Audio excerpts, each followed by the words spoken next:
A campanha de pressão do presidente Trump não está exatamente fazendo com que eles encolham e desmoronem, mas sim que se expandam e talvez até explodam. O assessor sênior Moshe Hersai disse que a guerra mais ampla no Oriente Médio vem depois de dias de combates intensos, alertando que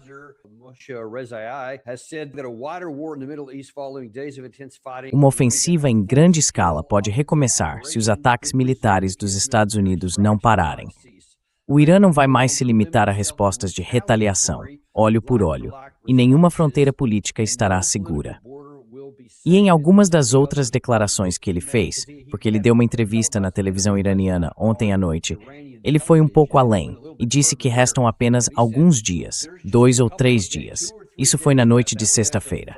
Então, possivelmente já na segunda ou na terça, o Irã pode mudar completamente seus termos. Agora, isso também acontece num contexto em que, na prática, os Estados Unidos voltaram a um estado de guerra total. Você deve lembrar que há pouco mais de uma semana, o presidente Trump disse que o cessar-fogo acabou e que o memorando de entendimento está basicamente morto.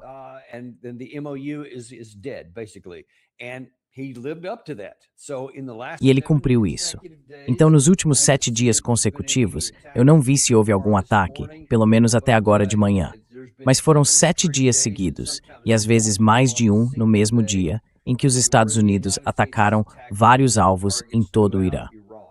Um dos grandes problemas que eu vejo nisso é que não parece haver uma estratégia real por trás. Parece simplesmente que estamos atingindo os alvos que conseguimos. Porque, bom, eles estão ali, visíveis, e são algo que podemos atacar. Continuamos dizendo que isso tem a ver, especialmente no caso de Bandar Abbas, foi o que foi alegado, com ataques a instalações de mísseis, de drones, de fabricação, de armazenamento e também com a capacidade de controlar o comércio de armamentos.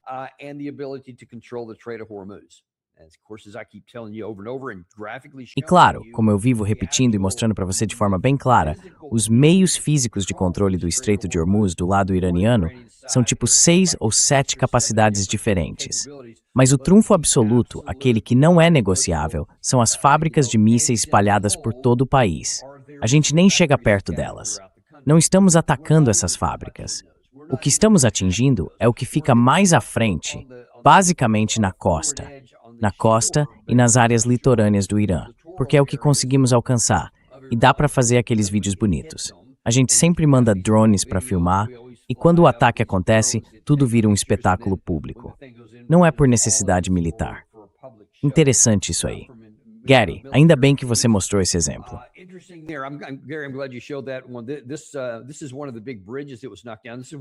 Essa é uma das grandes pontes que foram derrubadas. E isso é uma daquelas coisas sobre as quais os iranianos já tinham alertado. Provavelmente uma das razões que motivaram os comentários do general Reza Ali aqui. Mas veja, a gente fala muito sobre como isso é importante, porque foi o que muita gente alegou, acho que até mostramos ontem alguns dos defensores da guerra na Fox News. Eles disseram, isso é importante porque corta a linha logística de reabastecimento das tropas na frente de combate. E por aí vai. Só que algumas horas depois, o pessoal percebeu uma coisa. Coloca de novo aquela imagem, se puder, a mesma foto. Quero destacar um detalhe. Acho que dá para ver ali. Olha só, tá vendo? Não é um rio, é um leito de rio seco.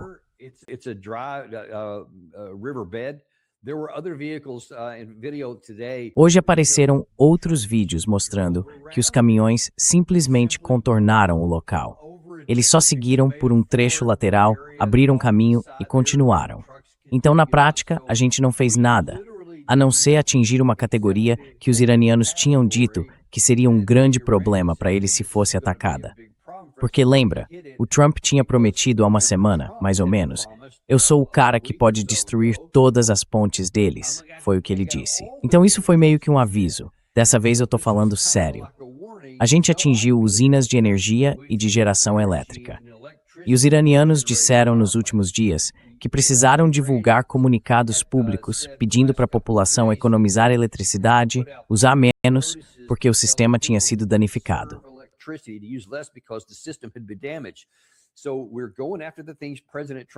Então, estamos indo atrás das coisas que o presidente Trump disse, ainda não em grande escala, mas está caminhando nessa direção. E é por isso que o lado iraniano diz: acho que vocês não acreditam na gente. Então agora vão descobrir. Vamos ver onde isso vai dar. Mas essa não foi a única coisa que os iranianos disseram.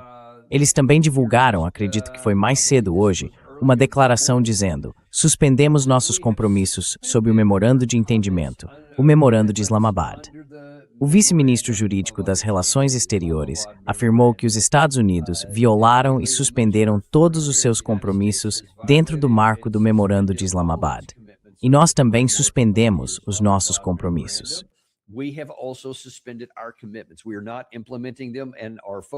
A gente não está implementando nada disso, e o foco agora é defender o país. Então, sabe, toda essa ideia de fingir que ainda existe um acordo, de tentar dar uma aparência positiva, dizendo algo como: ok, estamos tentando manter o memorando de entendimento vivo, principalmente quando se trata do Estreito de Hormuz. Olha, esse é o caminho autorizado. Se você seguir por ele, consegue passar. Mas se for pelo corredor sul, em Romani, não vai conseguir. Só que agora eles dizem: quer saber? Esquece, não vamos fazer nada. E na verdade, se a gente olhar bem, as principais exigências do lado dos Estados Unidos nesse memorando eram a retirada imediata das sanções de energia.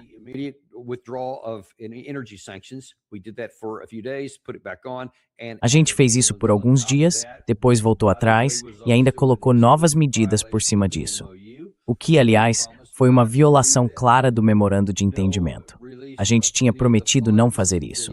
Nenhum dos fundos foi liberado, nem os fundos congelados, nem os bilhões de dólares que deveriam ser liberados logo no início. Nada disso saiu do papel. E claro, o fundo de reconstrução de 300 bilhões de dólares, tudo isso também nunca vai acontecer. Muita coisa deveria ter acontecido logo de cara, e agora nada aconteceu. Então nós não estamos cumprindo o acordo. Eles também não estão. Voltamos à guerra. Na prática, isso já voltou a ser uma guerra em larga escala.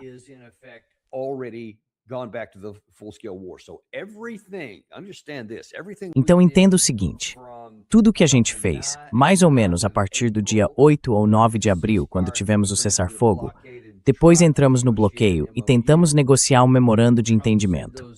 E o Trump dizia aquelas famosas 39 vezes: temos um acordo, eles estão implorando por um acordo. E por aí vai. No fim, conseguimos o acordo. Mas em poucos dias, e eu tenho mostrado isso nos últimos programas aqui, em questão de dias, começamos a mudar as condições e a retirar as coisas que tínhamos prometido fazer, dando a impressão de que estávamos, na verdade, tentando voltar à guerra. E olha, quando você vê o que a gente vem atacando, isso aqui é do Drop Site News. São as ações de quarta, quinta e sexta-feira, os alvos que atacamos nesses dias.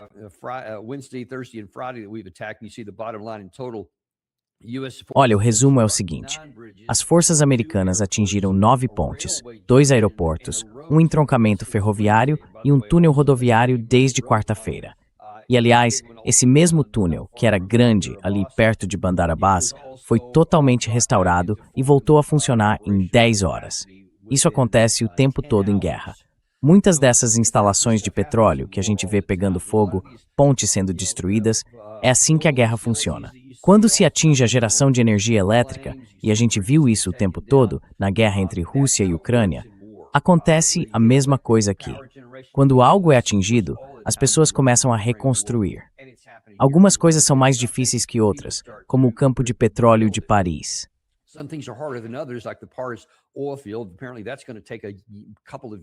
Aparentemente, isso vai levar alguns anos para ficar pronto, se conseguirem incluir essa parte. Então, tem coisas que são mais difíceis de fazer, mas você tenta consertar o que der. E veja só, uma ponte é derrubada, os caminhões simplesmente dão a volta. A entrada de um túnel é atingida, porque, claro, não dá para destruir o túnel em si, ele fica debaixo de uma montanha. Mas, pelo visto, atingimos as duas extremidades. Eles trouxeram carregadeiras, nada muito complicado, só tiraram os entulhos, e agora os túneis estão funcionando de novo. É assim que as coisas acontecem. Então o impacto militar disso tudo não é tão grande. Mesmo que esses alvos não fossem civis e fossem militares, o efeito é limitado, às vezes só algumas horas de interrupção.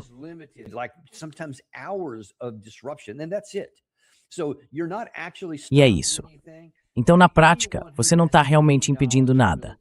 Qualquer pessoa que entenda um pouco de assuntos militares saberia disso. Saberia que ao tomar essas medidas, a gente não está de fato limitando a capacidade do Irã de controlar o Estreito de Hormuz. É só entender isso. E aquelas duas coisas que eu acabei de mostrar, em algumas das nossas imagens mais recentes, deixam bem claro que tudo isso é totalmente sem sentido. Pelo menos do ponto de vista militar. O que não é sem sentido é que isso aumenta a pressão sobre o lado iraniano para intensificar os ataques. Porque aqueles alvos que o Dropside News acabou de mencionar não são os únicos. A gente também atingiu uma usina de dessalinização iraniana. E você viu que cerca de 10 mil pessoas ficaram sem água.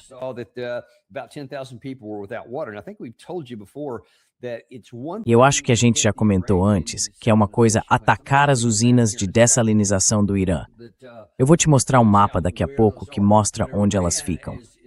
Mas o Irã, na verdade, tem só uma porcentagem bem pequena da sua água vinda dessas usinas, porque o país tem montanhas e outras fontes naturais de água, lagos, rios e por aí vai. Então, para eles, isso não é um problema. Já para os outros, é outra história. E como o professor Michael Clark destacou aqui, talvez valha repensar esse tipo de ataque às usinas iranianas. Elas são algo que o país valoriza, claro, mas não são essenciais, porque eles têm alternativas. Agora, do outro lado do Estreito de Hormuz, a situação é bem diferente.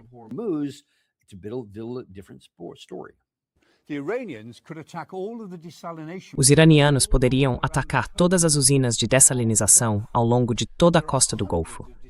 Existem centenas dessas usinas, e elas são fundamentais para as economias de todos os países do Golfo. Não dá para fazer muita coisa com água do mar. E a água potável é essencial, não só para beber, mas também para a agricultura, para a organização das indústrias, para o turismo, para tudo. O fato é que os iranianos não precisam de água dessalinizada, mas o Golfo precisa. Dessas centenas de usinas, 54 fornecem 90% de toda a água limpa usada na região.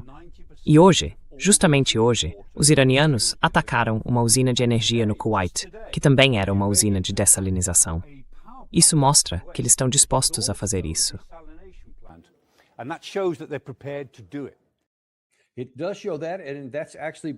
Mostra sim, e isso vem do próprio lado iraniano. Eles mesmos disseram que é um aviso sobre o que eles podem atingir.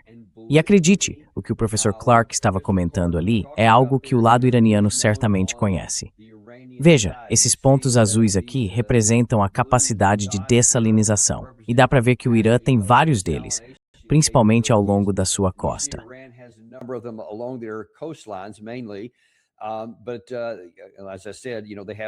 Mas, de novo, como eu disse, eles têm todas essas cadeias de montanhas e tudo mais, então tem bastante água em outras partes do país. É por isso que do lado iraniano, as instalações são menores. Mas elas estão ali embaixo, porque... Deixa eu te mostrar esse outro mapa aqui, tá vendo? No mapa de relevo, as montanhas grandes só começam bem mais para dentro. Então, em toda essa área em volta do Golfo Pérsico, ou Golfo Árabe, como alguns chamam, é ali que eles precisam de água, porque é muito mais fácil fazer dessalinização na costa do que levar água por canos ou caminhões desde outras partes do país.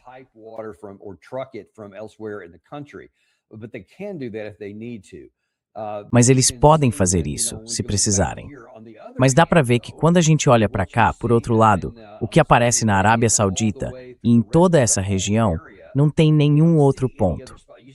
Dá para ver uns pontinhos azuis do lado iraniano, bem lá dentro, mas nada do lado esquerdo da tela inteira, porque não existem outras fontes de água. E se o professor Clark estiver certo de que existem cerca de 50 alvos que controlam 90% da água, deixa eu te mostrar isso. Dá para ver várias dessas áreas bem grandes, esses círculos azuis maiores. São esses que têm a maior capacidade.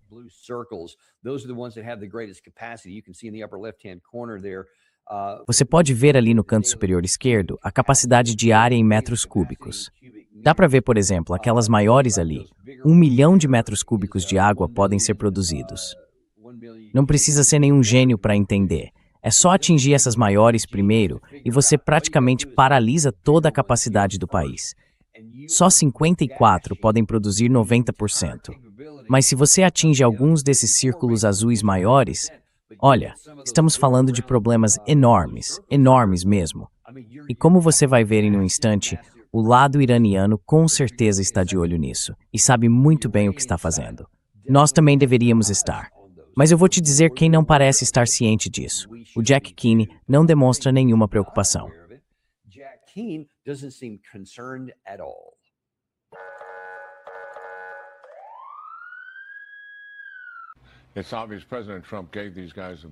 É claro que o presidente Trump deu para esses caras toda a liberdade que dava para dar. Se a gente lembrar, voltamos a um cessar-fogo lá no dia 8 de abril e os dois presidentes chegaram a assinar um documento, o Memorando de Entendimento. E o único ponto realmente acordado nesse memorando eram os estreitos. Todo o resto era só promessa para o futuro. E em poucos dias eles começaram literalmente a atacar e tentar tomar o controle do Estreito de Hormuz. Então, a decisão do presidente chega a retomar o controle dos estreitos à força é a decisão certa.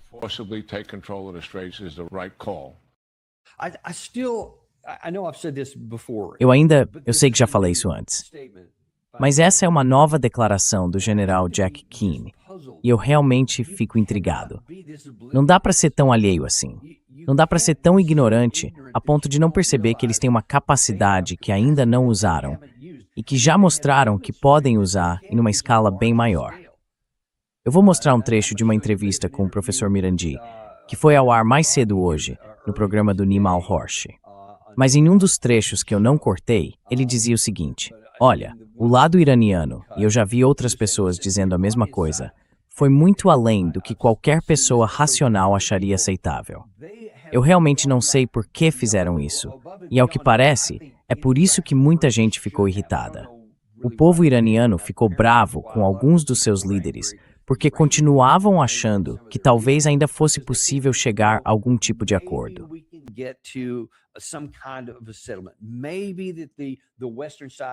Talvez o lado ocidental, ou seja, os Estados Unidos, finalmente por causa da realidade que se impõe a eles, mesmo sem ter nenhuma moralidade, pelo menos possa dizer, tudo bem, por puro interesse próprio, chega, vamos fazer algo diferente. E eles pensaram, vamos segurar um pouco do que estávamos fazendo, limitar alguns ataques, mostrar nossa capacidade, mas sem ir até o fim, para deixar um caminho aberto para seguir adiante.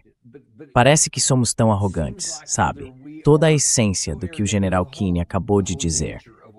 E a atitude por trás disso é de novo aquela ideia de que nós somos os pais. O Irã é a criança rebelde, está se comportando mal, e a nossa paciência acabou, como se ele dissesse isso no papel de pai. E esses seriam os garotos encrenqueiros da vizinhança que estão aprontando. E aí vem aquele tom de, tá bom, eu não queria fazer isso, mas acho que vamos em frente mesmo assim. Então agora a gente começou a acelerar. E a gente se pergunta, será que o Jack Keane percebe isso? Será que o presidente Trump percebe? Será que os principais líderes militares dele percebem o que eu acabei de mostrar? Que eles estão atingindo esses alvos, mas isso não tem impacto nenhum? E alguns dos alvos que a gente atingiu, o próprio Trump e o Hegseth ontem postaram nas redes sociais, foi uma torre enorme. Uma torre que controla o tráfego marítimo, não o tráfego militar, o tráfego de navios civis no Golfo. A gente derrubou aquilo como se fosse algo importante, algo que controla operações civis. Mas não é isso que o exército usa. Eles têm outras capacidades para isso. Então, no fim das contas, isso não vai afetar nada. E mesmo que afete, eles vão simplesmente encontrar outro jeito de se comunicar.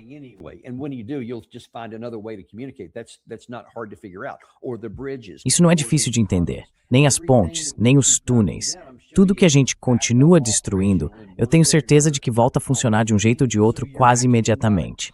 Então, na prática, você não está conseguindo nada do ponto de vista militar. Mas o que estão fazendo é esse aí mesmo. Valeu, Gary. E a gente ainda fica se gabando disso, como se fosse algo enorme. Quer dizer, o negócio tá lá parado. Ele controlava o tráfego de petroleiros, fazia isso há muito tempo.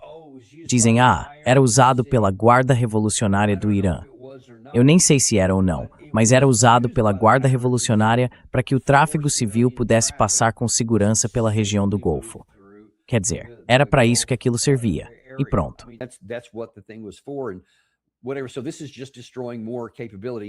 Então, isso está só destruindo mais capacidade, porque a gente pode, mas não vai ter nenhum impacto na guerra. O que realmente está tendo impacto é na forma como os iranianos estão vendo as coisas. E veja, eles já disseram, esqueçam o memorando de entendimento, isso acabou. E agora, se continuar assim por mais alguns dias, até o começo da próxima semana, as luvas vão sair. E eles vão mostrar o que isso significa do lado iraniano. Mas deixa eu te mostrar outra pessoa que também falou sobre isso. Acho que essa foi de hoje mesmo. A almirante aposentada Howard também participou da Fox News. E se o Jack Keane estava falando como um pai com uma criança mal comportada, ela vai falar de um jeito ainda mais duro. E basicamente, isso é simples, na verdade.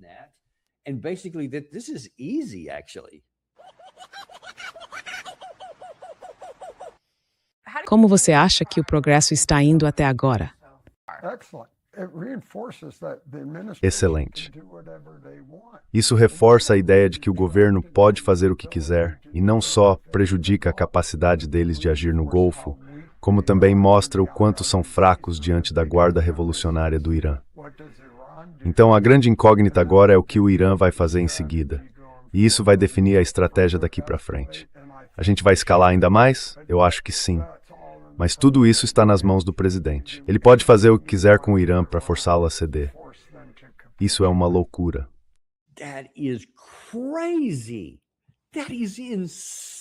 Isso é uma loucura. Que a gente pode fazer o que quiser. Que isso vai forçar eles a se renderem. Quer dizer, ele acabou de acordar de um coma, estava dormindo desde 28 de fevereiro deste ano. Ele não viu que por 40 dias a gente tentou obrigar eles a se render, a fazer tudo o que a gente queria. E tudo que conseguimos foi explodir um monte de coisas na superfície. E depois sofremos terrivelmente. Israel sofreu terrivelmente. Ele perdeu essa parte. Ele não viu os 13 americanos mortos, os 400 feridos e ainda mais gente ferida nos últimos dias, na Jordânia e talvez em outros lugares. Ele não percebeu isso. É irônico. Eu falei isso na parte anterior. Aparentemente ele não ouviu, porque mais tarde, na mesma entrevista, perguntaram para ele, e a resposta do Irã? E ele disse, não é nada.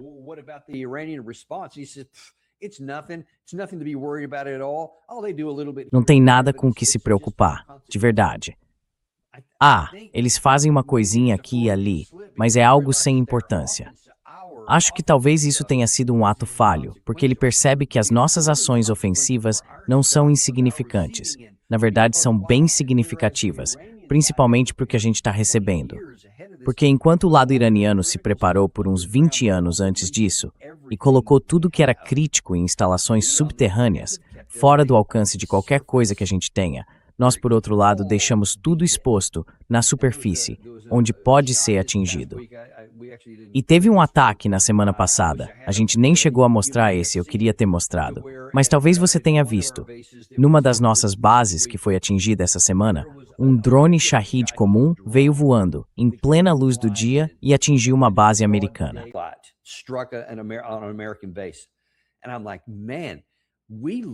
E eu fiquei tipo, cara, a gente literalmente não tem nenhuma defesa aérea.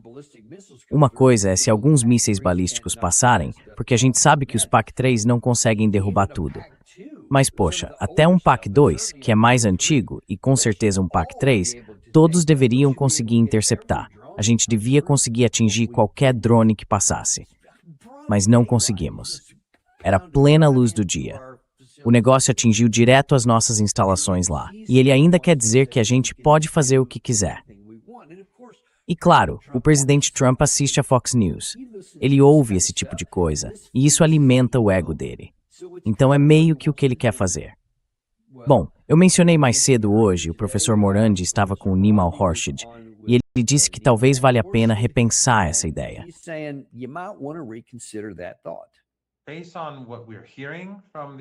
Pelo que estamos ouvindo dos iranianos, eles vão começar a atacar com mais força.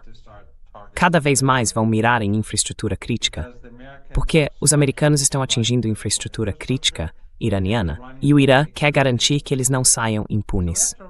Então é importante lembrar, o Irã não começou a guerra, o Irã não reiniciou a guerra, o Irã não iniciou a escalada.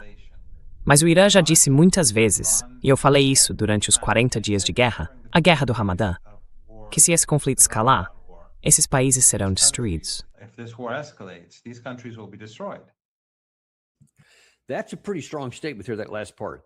Essa é uma afirmação bem forte, especialmente essa última parte, dizendo que esses países seriam destruídos. Não apenas atingidos, mas destruídos. E quais são as duas coisas que você pode atacar que realmente podem destruí-los? A primeira é financeiramente. Você pode atingir a infraestrutura de petróleo, a de gás natural, porque toda a economia deles depende disso. E a segunda, de forma física, é atacar as usinas de dessalinização de água, porque esses países literalmente não conseguem sobreviver sem água. Qualquer quantidade de água que eles tenham armazenado agora, se você for lá e eliminar aqueles pontos maiores que eu te mostrei naquele mapa há pouco, onde o lado iraniano tem sua água, onde os países árabes têm a deles, dá para ver claramente que não existe alternativa.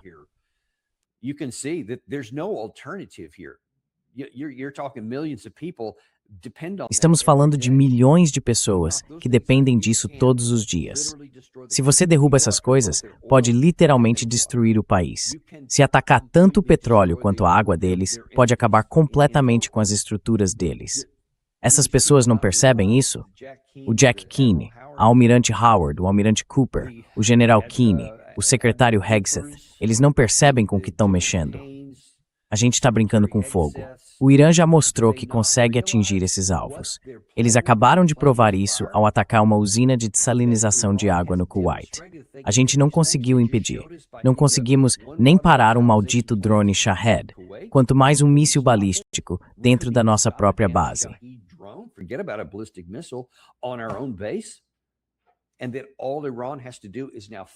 E tudo que o Irã precisa fazer agora é inundar a região com um grande número de drones, com um grande número de mísseis balísticos, e não tem como impedir isso.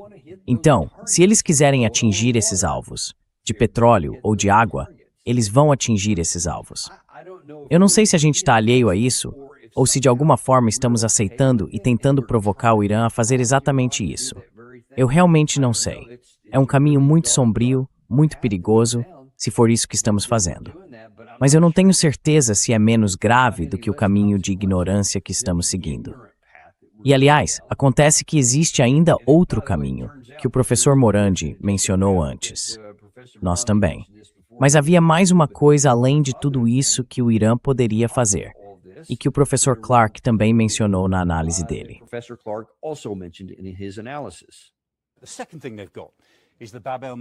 A segunda coisa que eles têm é o Estreito de Bab al-Mandeb.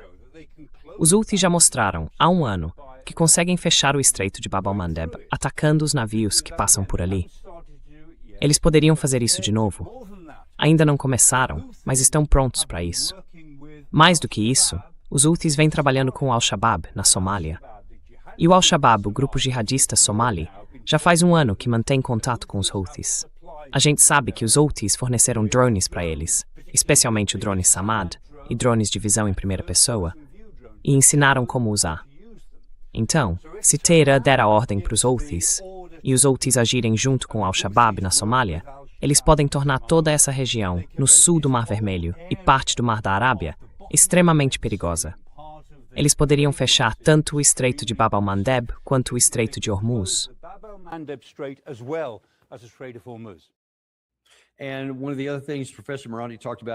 E uma das outras coisas que o professor Morandi comentou, e eu recomendo que você ouça, se quiser entender como o pensamento iraniano está hoje, é que ele tem uma ligação muito próxima com a equipe de negociação em Teherã.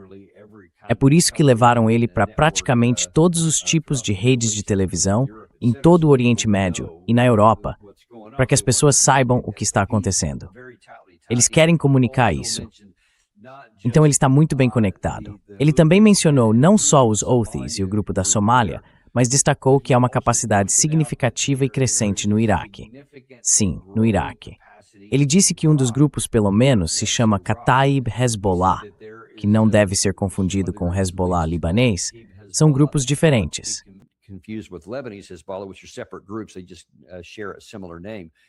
Eles só compartilham um nome parecido, em parte.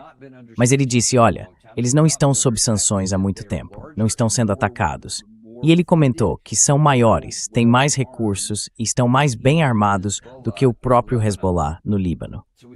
Então ele disse que eles também poderiam ser ativados e trazidos para abrir uma nova frente aqui. Tem gente comentando sobre isso, sobre uma nova frente, o que é uma loucura. É simplesmente uma loucura. Mas ainda tem pessoas falando que talvez dê para envolver os curdos no Iraque, para se juntarem, e também alguns desses grupos descontentes, como o MEK, aquele grupo anti-iraniano, que a gente costumava chamar de organização terrorista. Agora, sei lá, acho que a gente apoia eles.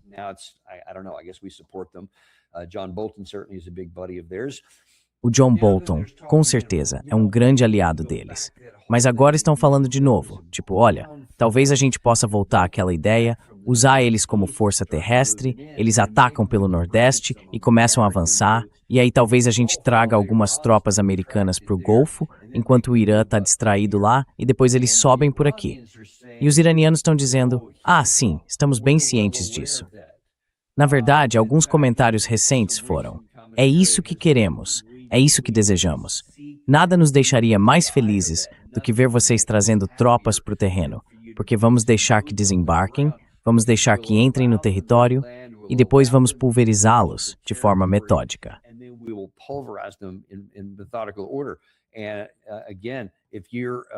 E de novo, se você for tipo um segundo tenente no primeiro mês, ou um soldado raso no exército, provavelmente consegue olhar para esse mapa e entender de onde qualquer ataque poderia vir. Lá no canto superior esquerdo, na parte nordeste, é de onde alguns desses curdos podem vir. Ou então, olhe em qualquer ponto da linha costeira. Dá para desembarcar ali, porque dá para ver umas áreas verdes. Isso significa que são regiões de baixa altitude, parecidas com o Iraque. Então, se você conseguir fazer seus navios chegarem até lá para desembarcar, dá para fazer. Mas depois, tudo que vier de qualquer direção vai ter que atravessar aquelas montanhas difíceis, e isso seria suicídio para qualquer força terrestre. Principalmente se for um grupo improvisado, tipo alguns curdos ou algo assim. Eles podem até se virar bem lutando no Kurdistão ou em algumas áreas da Síria, onde já estiveram antes.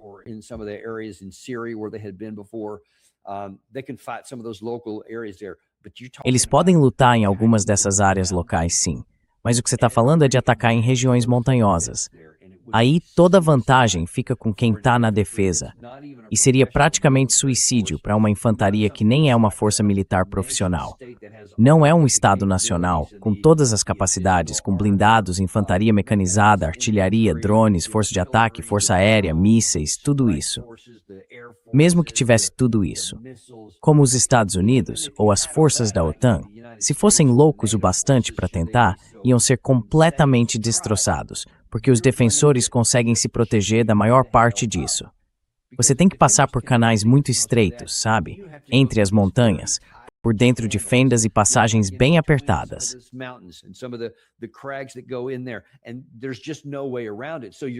E não tem como fugir disso.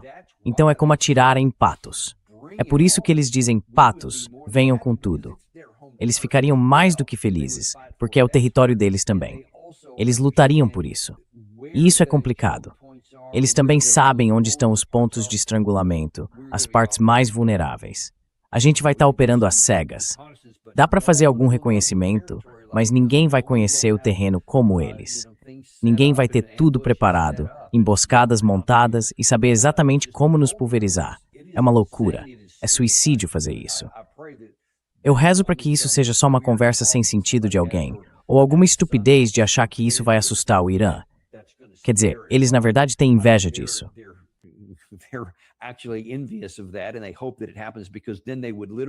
E eles torcem para que isso aconteça, porque aí poderiam literalmente destruir o nosso exército e não sobraria nada.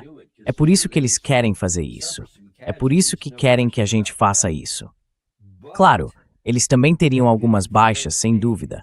Mas, de novo, eles poderiam nos impor uma derrota militar completa se a gente tentasse fazer uma loucura dessas.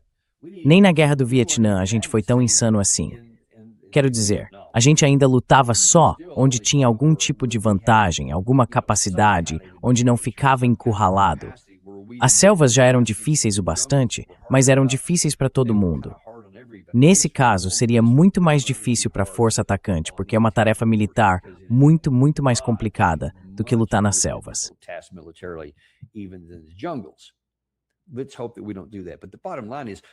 Vamos torcer para que a gente não faça isso. Mas no fim das contas, não temos para onde ir aqui. A gente não tem nenhum ganho, apesar do que disse o General Keane, apesar do que diz o Almirante Howard, apesar do que aparentemente o presidente Trump pensa, que podemos fazer o que quisermos. Não podemos. Não dá, pessoal. Bom, isso é o que aconteceu nas últimas 24 horas. Vamos ver onde isso vai dar. Mais uma coisa sobre essa fase atual, mudando de assunto, antes mesmo de entrar em algumas das coisas boas que aprendemos nesta semana. É sobre a guerra entre a Rússia e a Ucrânia. Durante a noite, houve um ataque do lado ucraniano dentro da Rússia, num local chamado Instalação Wild Berries, perto de Moscou.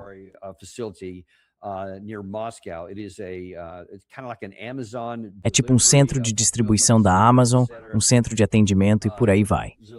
O Zelensky, acho que foi ele mesmo que postou os vídeos que vocês estão vendo agora, publicou claro dizendo que destruiu completamente esse lugar e foi embora. Havia vários alvos, acho que 3 alvos diferentes foram atingidos. E dá pra ver, olha só alguns deles. Quer dizer, olha isso. Isso não são nuvens, pessoal. É fumaça dos incêndios que estavam queimando. Tá vendo? É enorme. Não dá pra esconder isso. Isso vai deixar muita gente na Rússia ainda mais irritada. E vai deixar o Zelensky bem satisfeito, pelo menos por hoje. Mas a questão é, pra onde isso vai? Porque veja, a Rússia já está e já vinha falando sobre isso.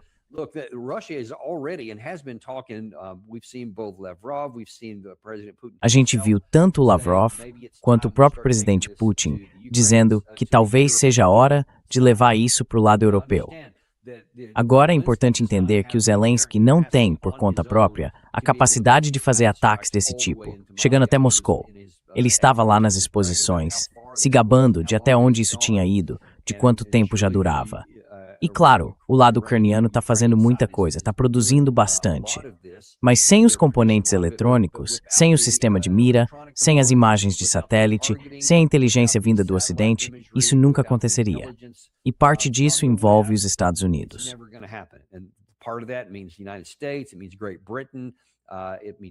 Significa Grã-Bretanha, significa França, significa Alemanha, e por aí vai. E é só isso que vai acontecer. Primeiro, quase com certeza, havia algum material militar nesse transporte. Não era só coisa civil. Mas isso vai afetar os russos do outro lado da fronteira. Eles não vão conseguir receber pacotes e produtos que compraram. E isso vai deixá-los irritados. Não vai causar nenhum dano real a eles, mas vai deixá-los muito irritados. E o que as pessoas fazem quando alguém explode alguma coisa no país delas? Elas vão pressionar o Putin para tomar alguma atitude.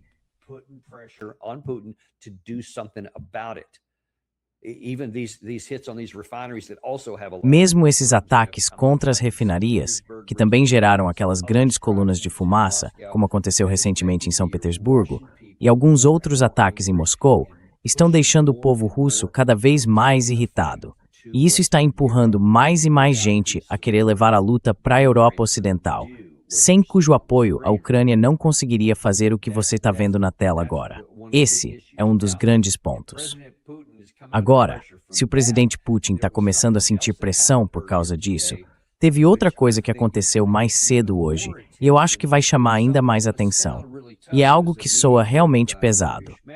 Houve uma reunião com Friedrich Merz, da Alemanha, e Emmanuel Macron, da França, e eles vão falar sobre um assunto nesse trecho que até agora nem estava no meu radar. Mas eu garanto, agora está no radar de Moscou.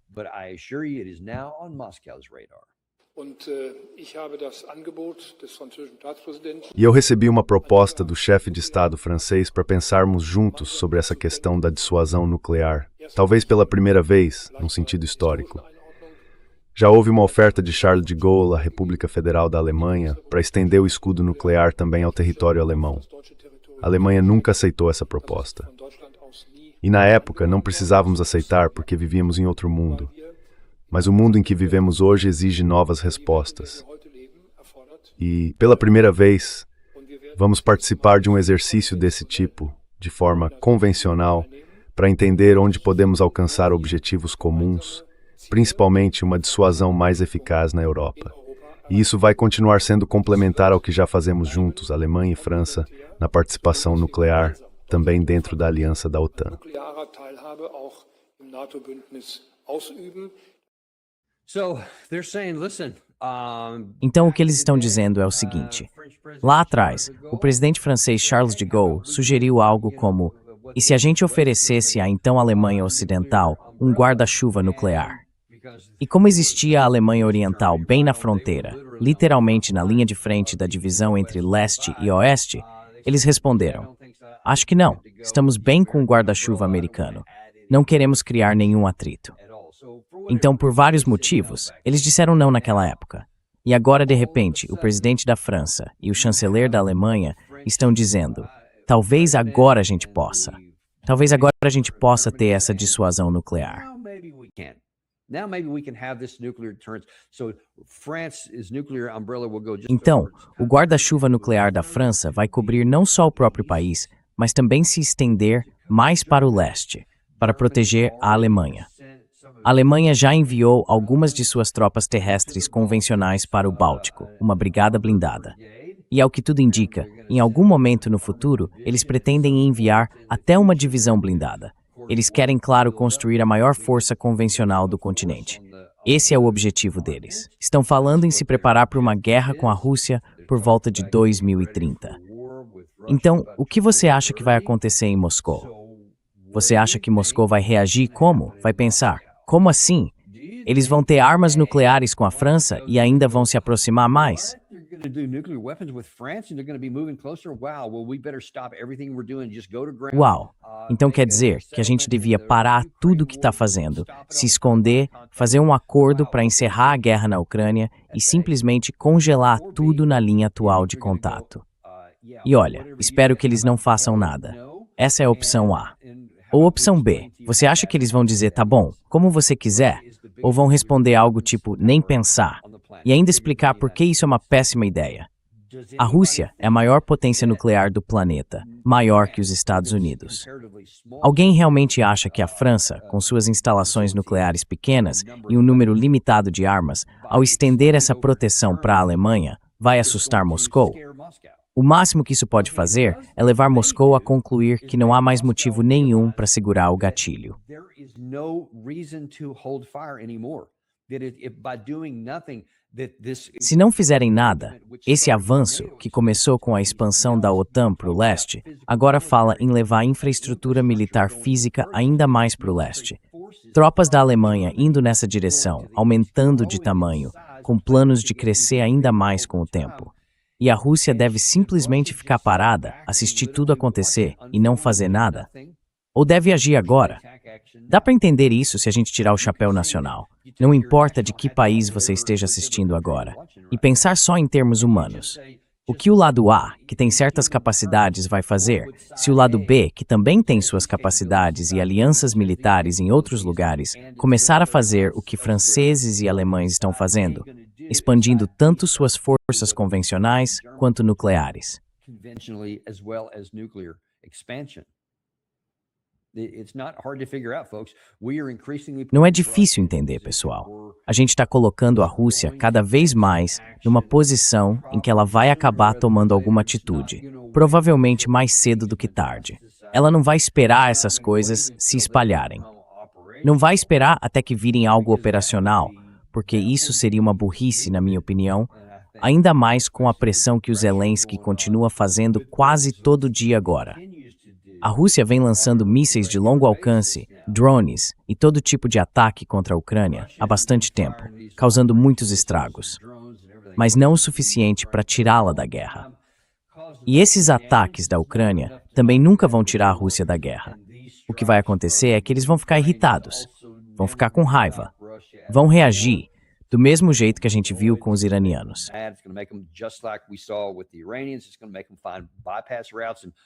Isso vai fazer com que eles procurem rotas alternativas, outros métodos e outros meios, e acabem instalando suas estruturas em outros lugares. Eles vão continuar trabalhando na defesa aérea. Um país desse tamanho não tem como defender tudo. Nenhum país é feito de um jeito que todas as áreas do seu território, todas as empresas civis, tenham defesa aérea de ponta, de nível militar. Simplesmente não dá. É por isso que a inteligência dos Estados Unidos é tão importante, e também a da Europa Ocidental, porque eles conseguem descobrir onde estão as defesas e onde ainda não há defesa, e podem direcionar os ataques para esses pontos. É por isso que os russos estão tão irritados.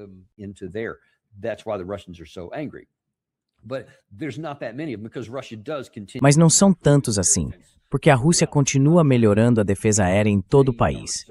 E o território é tão grande que mesmo quando acontecem ataques como esse, ou contra as usinas de reprocessamento, as refinarias de petróleo e por aí vai, quando são atingidos, eles começam a reparar, mas também tem alternativas. Tem estoques, tem outras rotas, conseguem contornar o problema. Mas por quanto tempo a gente acha que eles vão simplesmente engolir esses mísseis, esses drones, esses ataques destrutivos, e agora ainda assistir a um guarda-chuva nuclear se expandindo?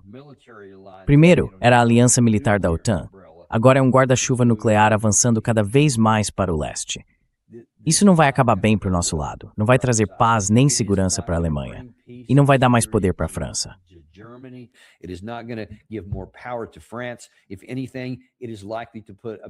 Na verdade, isso provavelmente vai colocar um grande alvo vermelho sobre a Alemanha e pode levar a Rússia a atacar, em vez de impedi-la. Pode até provocar um ataque da Rússia. E claro, aí poderíamos acabar numa guerra mundial. Então agora, pense em tudo que a gente já falou até agora de manhã. No Oriente Médio, estamos praticamente à beira, por causa de ações imprudentes dos Estados Unidos contra o Irã, de levar o Irã a intensificar o que está fazendo e ampliar os alvos que pretende atingir. Isso pode incluir usinas de dessalinização, infraestrutura de energia nos países do Conselho de Cooperação do Golfo, dos quais toda a economia global depende para garantir uma parte importante do fornecimento mundial.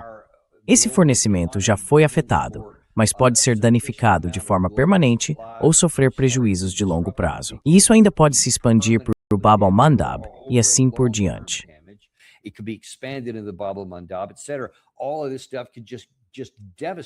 Tudo isso pode simplesmente devastar a economia global. E aqui na Europa, você tem as potências europeias literalmente cutucando a Rússia no peito e dizendo: quero ver o que você vai fazer. Eu sei que a gente vem lendo e falando sobre isso há meses, eu sei de tudo isso, mas agora eu vou agir ainda mais.